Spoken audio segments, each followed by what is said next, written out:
Hey guys, it's your own boy, the one only great day, and back with day 468 Star Drop opening. So let's see what we have. Rare. Starting with a rare. 25 power points. Epic. Epic. 100 bling. Super rare. Super rare of 100 coins is pretty decent.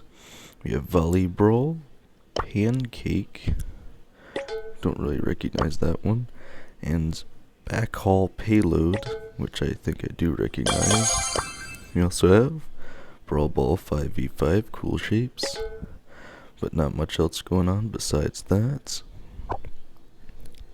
So if we up over to the shop, we still have the same White Wolf Leon, Cuckoo Colette, and Decaying Dynamite for at least 2 more days on those 2 skins.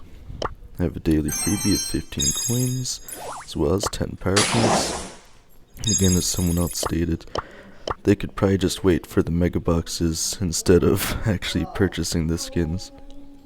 But as of today, I have no XP doublers and 97,986 power points. So again, let me know which of the 3 modes is your favorite, and let's see if I can take this, guys.